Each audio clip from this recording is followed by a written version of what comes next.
عليه ونعوذ بالله من شرور أنفسنا ومن سيئات أعمالنا من يهده الله فلا مضل له ومن يضلل فلا هادي له ونشهد أن لا إله إلا الله وحده لا شريك له ونشهد أن محمدًا عبده ورسوله أما بعد فأعوذ بالله من الشيطان الرجيم بسم الله الرحمن الرحيم لن ينال الله لحومها ولا دماؤها ولكن يناله التقوى منكم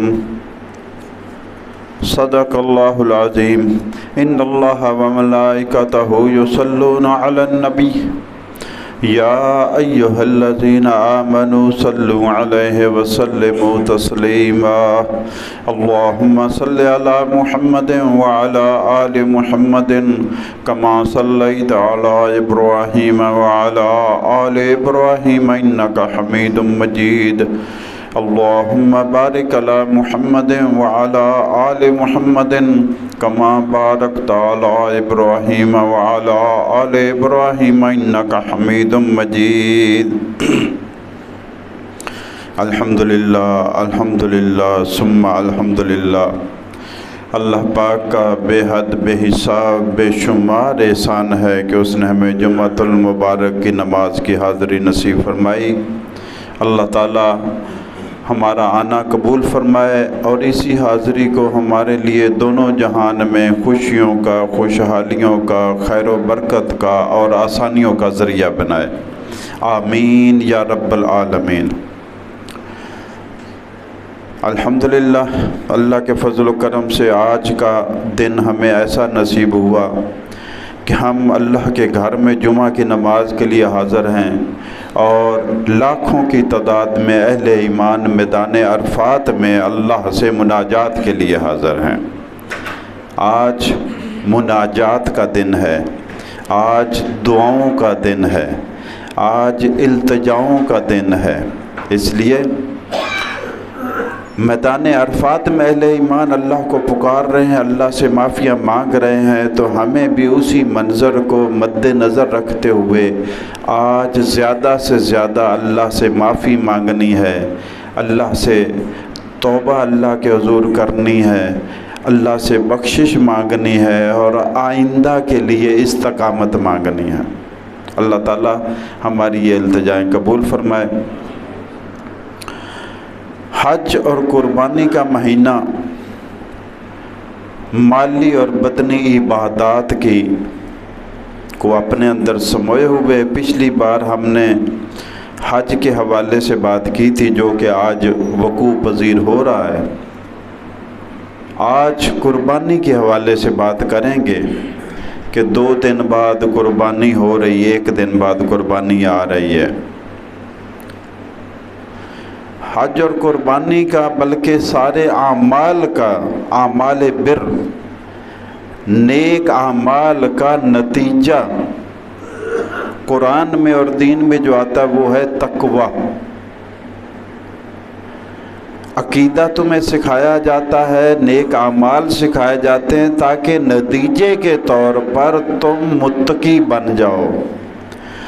قرآن میری اور آپ کی ٹریننگ کرتا ہے، اصلاح کرتا ہے تاکہ ہم معاملات میں من پسند فیصلے نہ کریں، ہم معاملات میں اللہ کی پسند کو دیکھ کر چلیں۔ قربانی کے معاملے میں بھی یہی بالکل یہی بات ہے۔ اللہ تعالیٰ یہ نہیں دیکھتا کہ جانور کتنے قد کا ہے، جانور کتنی قیمت کا ہے، جانور کتنے گوشت والا موٹا تازہ ہے، جانور کتنا خوبصورت ہے۔ نہیں، اللہ نہیں دیکھتا۔ جبکہ ہماری تو یہی ہے نا، ہم تو یہی دیکھتے ہیں، دکھنے میں خوبصورت ہو، قیمت زیادہ ہو، گوشت زیادہ ہو، ہم خوش ہو جائیں، لوگ خوش ہو جائیں۔ اللہ کے سامنے پیش کرنے سے پہلے سوشل میڈیا پر پیش کرتے ہیں، پہلے اس کے ساتھ ویڈیو بناتے ہیں، محلے میں دکھاتے ہیں، لوگوں کا جینا حرام کر دیتے ہیں، ان کے دروازوں کے سامنے سے بکرے گزار کر اور ویڑے گزار کر۔ اللہ کے لیے کرنا ہے تو پھر کسی کو دکھانے کا کیا فائدہ؟ حضرت عمر رضی اللہ تعالیٰ عنہ ایک دفعہ بیٹھے ہوئے تھے، احباب بیٹھے ہوئے تھے، ہیس بنایا، وہ کھجور کا حلوہ خاص طور پہ کافی عمراء کی ڈش ہے، اتفاق سے بنا لیا۔ اب کسی نے دروازے پر ناک کی، فقیر نے اللہ کے نام پر کہا تو اٹھا کر دے دیا اس کو بھی۔ تو احباب میں سے ایک نے کہا جی اس کو کیا پتا کہ یہ کیا ہے، یعنی اس نے تو آج تک یہ ڈش دیکھی نہیں، کھائی نہیں ہے، اس کو کیا پتا یہ کیا ہے؟ فرمایا جس کے لیے دیا ہے اس کو پتا ہے، اس کا مسئلہ نہیں ہے، اس کو پتا ہے یا نہیں ہے، یہ میرا مسئلہ نہیں ہے۔ جس کے لیے دیا ہے اس کو پتا ہے کہ میں نے اس کے نام پر کیا دیا ہے، بس بات ختم ہو گئی۔ پھر گلیوں میں گھمانے کا اور چکر لگوانے کا اور سوشل میڈیا پر اس کی ویڈیو اپلوڈ کرنے کا اور دوسروں کا ناک میں دم کرنے کا، ہمسایوں کے بچے رو رو کے فرمائشیں کر رہے ہوتے ہیں جی ہم نے بھی بکرا لینا ہے، اور تمہاری حرکت کی وجہ سے ان کا جینا دوپہر ہوا ہوتا۔ اللہ نے تمہیں توفیق دی ہے تو اس کو سنبھال کر رکھو، اللہ کے لیے رکھو۔ یہ بکرا ان کے دروازے پر گھمانے کی بجائے بکرے میں سے جاتا تو تب مزہ آتا جب تم اس کو ذبح کر دے، وہ جاتا نہیں ہے۔ زندہ بکرا دروازوں پر گھما کر لوگوں کا جینا دوبھر کر دیتے ہو۔ تو اللہ فرماتا ہے لَن يَنَالَ اللَّهَ لُحُومُهَا وَلَا دِمَاؤُهَا، اللہ کے ہاں نہ ان قربانیوں کا گوشت پہنچتا ہے نہ ہی خون پہنچتا ہے۔ آپ جانور کو ذبح کرتے ہیں، دو حصے ہوتے ہیں، ایک گوشت ہوتا ہے، ایک خون نکل جاتا ہے، بہہ جاتا ہے۔ اللہ فرماتا ہے دونوں کی اللہ کو کوئی ضرورت نہیں ہے، اللہ کے ہاں یہ پہنچتی نہیں ہے۔ ہاں تو پھر کس لیے اتنا لاکھوں کی قربانی کر دی؟ اللہ تیرے ہاں کیا پہنچتا ہے؟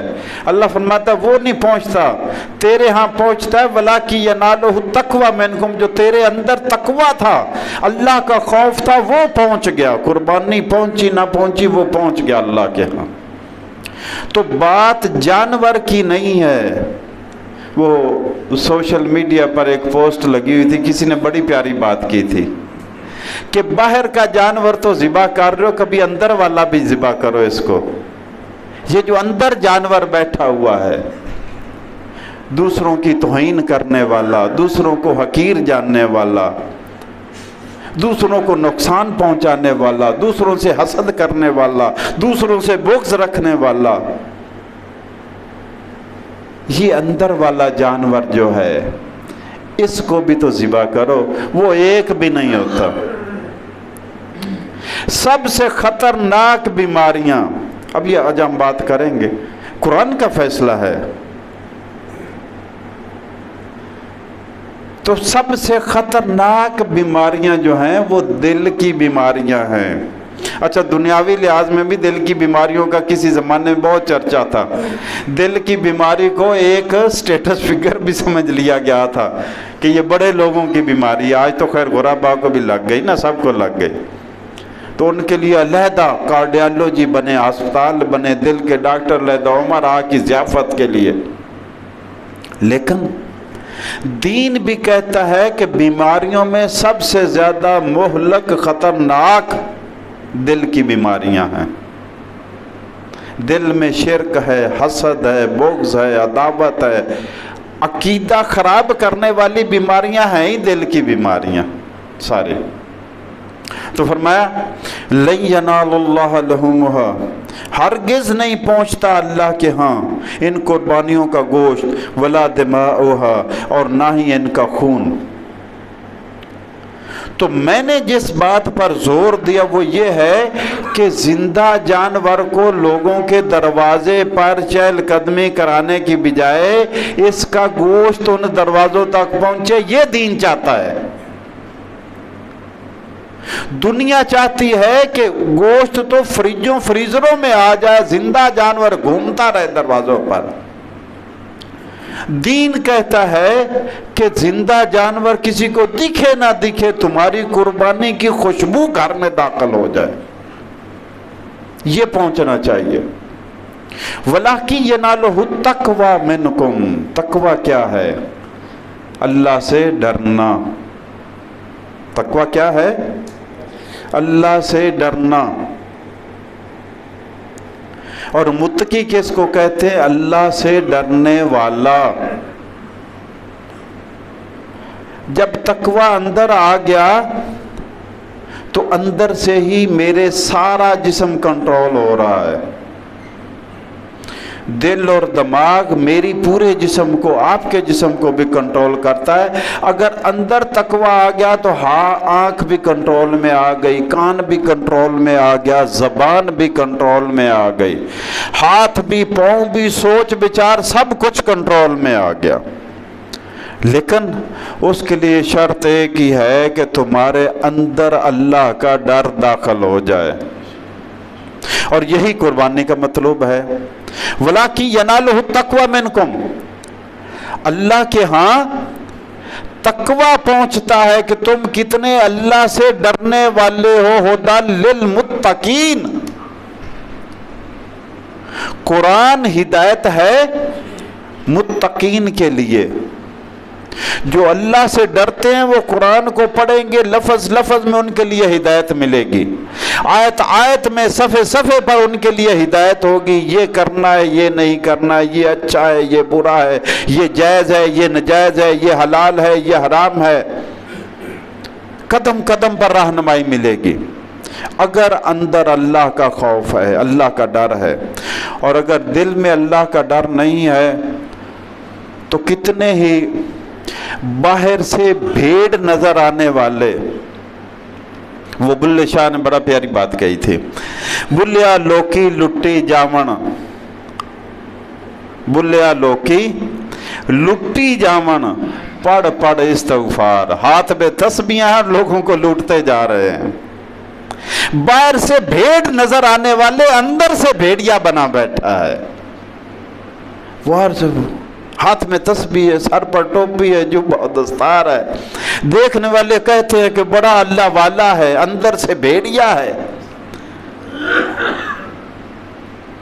تو بلے نے ساری کہانی ختم کر دی، بلیا لوکی لٹی جاندے، پڑھ پڑھ استغفار، استغفر اللہ استغفر اللہ، اور کھائے بھی جا رہے ہیں، لوٹتے بھی جا رہے ہیں۔ یہ جو رویہ ہے، اندر تبدیلی نہیں آئی ایمان کی وجہ سے۔ اگر ایمان مضبوط ہے تو اندر سے تبدیلی آتی ہے، باہر سے تبدیلی نہیں آتی، اندر سے آتی ہے۔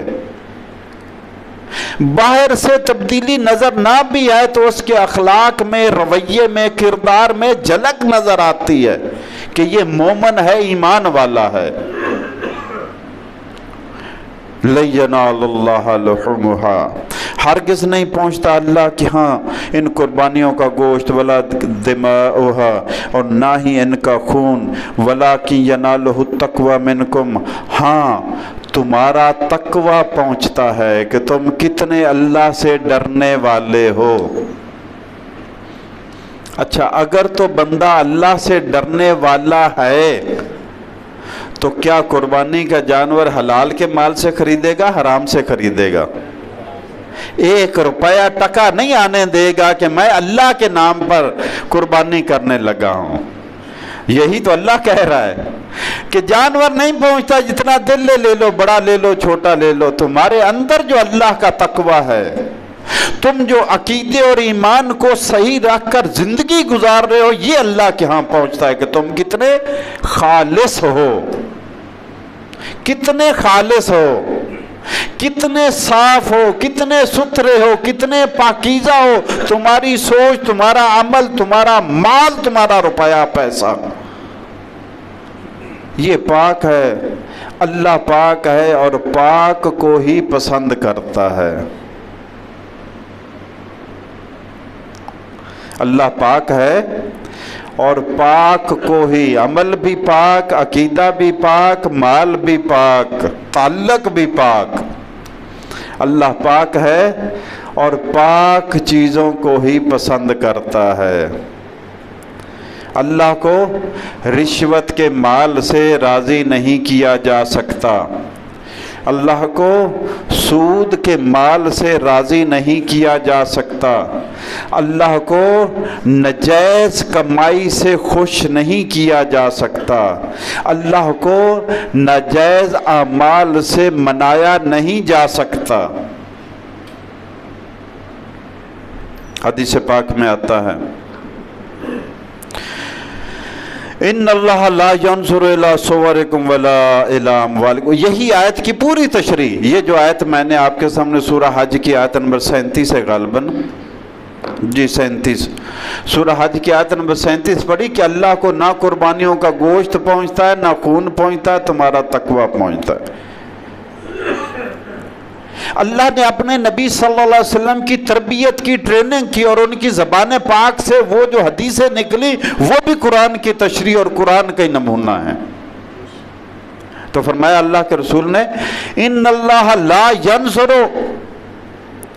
الى صورکم ولا الى اموالکم، اللہ نہ تمہاری شکلوں کو دیکھتا نہ تمہارے مال کو دیکھتا ہے، جبکہ ہماری نظر ہی دو چیزوں پر ہوتی ہے۔ ہم دنیا کے حوالے سے شکل دیکھ کر بات کرتے ہیں، مال دیکھ کر بات کرتے ہیں، رشتے طے کرتے ہوئے کبھی ان دونوں چیزوں سے ہٹ کر کبھی کچھ دیکھا ہم نے؟ چاہے بچی کا کر رہے ہیں چاہے بچے کا کر رہے ہیں، کیا دیکھتے ہیں ہم؟ تنکح المرء لمالہا، تنکح المرأة لمالہا وجمالہا ونسبہا علیک بذات الدین تربت یداکا۔ فرمایا اللہ کے رسول صلی اللہ علیہ وسلم نے کہ لوگوں، عورت سے شادی کی جاتی ہے، یعنی دنیا کا جو اصول ہے وہ بتا دیا پہلے، جو دین کا تھا وہ دنیا کا خلاصہ کرنے کے بعد بات کی کہ دین یہ کہتا ہے۔ تنکح المرأۃ، عورت سے شادی کی جاتی، لمالہا، کوئی اس کے مال کی وجہ سے کرتا ہے، ولجمالہا، کوئی اس کی خوبصورتی اور حسن کی وجہ سے کرتا ہے، ولنسبہا، کوئی اس کے بڑے خاندان ہونے کی وجہ سے کرتا ہے، علیک بذات الدین، صحابی کو نصیحت کی تو یہ تینوں نہ دیکھنا، دین والی کو دیکھنا۔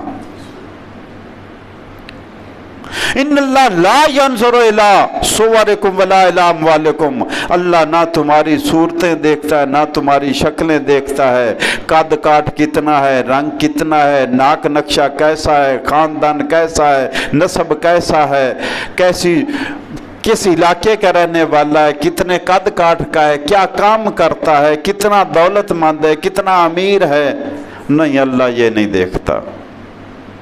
ان اللہ لا ينظر، اللہ نہیں دیکھتا، الی صورکم، تمہاری شکلیں، تمہارے خاندان۔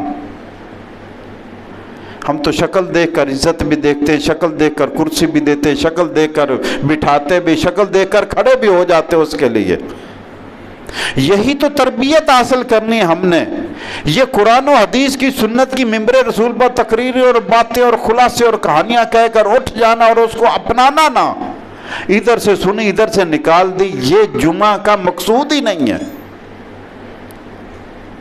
جمعہ کا مقصود اور مقصد اور نصب العین ہے کہ آپ دین سیکھنے آئیں اور ممبر پر بیٹھنے والا دین سکھانے کی کوشش کرے۔ جمعہ مقصد یہ اس کے لیے ہے کہ 4 فرض ظہر کے کٹ کر 2 رہ گئے، 2 کی حصے میں خطبہ آ گیا تاکہ ان لوگوں کو دین سکھایا جائے۔ اللہ نے زائد بوجھ نہیں ڈالا کہ 4 فرض بھی رکھے اور ساتھ خطبہ جمعہ کا بھی بیان ڈال دیا۔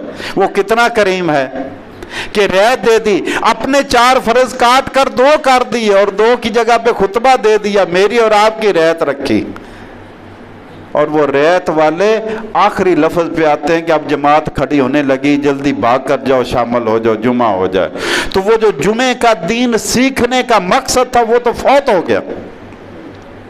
اگر دین سیکھنے کا شوق ہوتا تو دین کی بات شروع ہونے سے پہلے جمگٹے لگے ہوتے، مسجدیں بھری ہوتی کہ دین کی بات کہیں کوئی میرے جانے سے پہلے ہو نہ جائے، بات میری کوئی بات رہ نہ جائے، یہ دین کا شوق ہوتا۔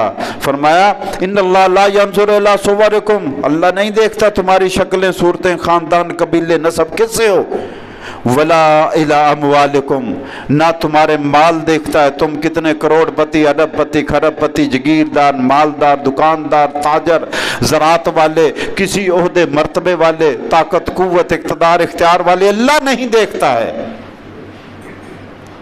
وَلَٰكِن يَنظُرُكُمْ، ہاں اللہ دیکھتا ہے۔ جیسے وہ قربانی میں کہا تھا نا کہ نہ خون پہنچتا ہے نہ ہی ان کی گوشت پہنچتا ہے، جو پہنچتا ہے وہ تقویٰ ہے۔ یہاں پہ فرمایا تمہاری صورتیں، شکلیں، مال دولت، عہدے مرتبے نہیں دیکھتا، ہاں لیکن وہ دیکھتا بھی ہے کچھ جس کی تمہیں فکر نہیں ہے۔ تمہیں فکر ہے اپنی بوتھیاں سجانے کی، اپنی شکلیں سجانے کی، اپنا میک اپ بنانے کی، اپنے عہدے بنانے کی، اپنے گریڈ بنانے کی، بینک بیلنس بڑھانے کی، تعلقات بڑھانے کی، اپنا اقتدار اور اختیار اور قوت بڑھانے کی، تمہیں یہ فکر ہے۔ میرے مرنے کے بعد میرے بچوں کے پاس اچھے گھر ہوں، اچھا مال ہو، اچھا کاروبار ہو، اچھے عہدے ہوں، تمہیں یہ فکر ستائے جا رہی ہے۔ یعقوب علیہ السلام کو یہ فکر ستا دی، ما تعبدون من بعدی، میرے بچوں میں مر رہا ہوں، میرے ماں تم کس کی عبادت کرو گے؟ قرآن یہ تربیت کرتا ہے کہ تمہارے اندر یہ فکر ہونی چاہیے۔ فرمایا اللہ تمہاری شکلیں نہیں دیکھتا، تمہارے مال نہیں دیکھتا، وَلَٰكِن يَنظُرُ إِلَىٰ قُلُوبِكُمْ وَأَعْمَالِكُمْ، ہاں وہ دیکھتا ہے، اللہ کی نظر ہے تمہارے دل پر اور تمہارے اعمال پر۔ صرف اعمال نہیں کہا کہ نمازیں میں اور آپ پڑھ لیتے ہیں، قربانیاں میں اور آپ کر لیتے ہیں، حج میں اور آپ کر لیتے ہیں، روزہ میں اور آپ رکھ لیتے ہیں، لیکن اللہ کی اس عمل کے ساتھ ساتھ دل پر بھی نظر ہے کہ اندر کیفیت کیا ہے تمہارے۔ یہ عمل کرتے ہوئے تم اندر سے کس کے ساتھ تھے؟ یہ عمل کرتے ہوئے تمہارے اندر کون تھا؟ کیا وہ نفس کا بت ہی اندر بیٹھا ہوا ہے اور روبوٹ کی طرح تم رکوع سجود کرتے جا رہے ہو، یا اندر بھی اللہ آیا تمہارے؟ رکوع سجود میں تسبیحات پڑھتے ہوئے تمہارے اندر شعور اور احساس آیا کہ تم کس کے سامنے کہہ رہے ہو سبحان ربی العظیم، پاک ہے اللہ جو میرا رب ہے عظمت والا۔ کیا یہ ذہن میں بھی بات آئی یا زبان طوطے کی طرح ٹر ٹر ٹر ٹر ٹر ٹر کرتی جا رہی ہے؟ کیفیت اندر بٹھانا چاہتا ہے دین، تمہارے اندر کیفیت ہو، تم اپنے آپ کو موجود پاؤ۔ جبریل علیہ السلام نبی پاک صلی اللہ علیہ وسلم کے پاس حاضر ہوئے، پوچھا ایمان کیا ہے؟ جواب دیا۔ پوچھا اسلام کیا ہے؟ جواب دیا۔ فرمایا قیامت کب آئے گی؟ جواب دیا کہ نہ سوال کرنے والے کو پتا ہے نہ جواب دینے والے کو پتا ہے، یہ اللہ کو پتا ہے کب آئے گی۔ پوچھا احسان کیا ہے؟ وہ میں آپ کے سامنے رکھنا چاہتا ہوں۔ قال مل احسان یا رسول اللہ صلی اللہ علیہ وسلم، یا رسول اللہ مجھے سکھائیے، مجھے بتائیے احسان کیا ہے؟ یہ جبریل پوچھ رہے ہیں، اور جبریل کو تو اللہ کا علم ہے عطا کردہ۔ وہ جو وہاں پہ مسلمان بیٹھے ہوئے تھے، مومن بیٹھے ہوئے تھے، ان کی تعلیم و تربیت کے لیے پوچھ رہے تھے۔ یہ جب جبریل چلے گئے تو پوچھا اللہ کے رسول صلی اللہ علیہ وسلم نے، فرمایا جانتے ہو یہ کون تھا؟ عرض کی نہیں یا رسول اللہ۔ فرمایا جبریل تھے، تمہیں تمہارا دین سکھانے آئے تھے۔ یعنی وہ جو 4 سوال کیے تھے حضرت جبریل علیہ السلام نے، وہ اپنی علمی تشنگی کے لیے نہیں تھے، وہ اپنی علمی کمی کے لیے نہیں تھے، وہ تمہاری تعلیم و تربیت کے لیے تھے، تاکہ تم سنو اور سیکھو اور اپنے دل دماغ میں بٹھا لو کہ ایمان کیا ہوتا ہے، اسلام کیا ہوتا ہے، احسان کیا ہوتا ہے اور قیامت کا کیا معاملہ ہے۔ تو عرض کی، پوچھا یا رسول اللہ مال احسان یا رسول اللہ، یا رسول اللہ صلی اللہ علیہ وسلم احسان کس کو کہتے ہیں؟ فرمایا ان تعبد اللہ کانک تراہ، اے جبریل احسان اس کو کہتے ہیں کہ تم اللہ کی ایسے عبادت کرو جیسے سامنے اللہ کو دیکھ رہے ہو، ایسے عبادت کرو۔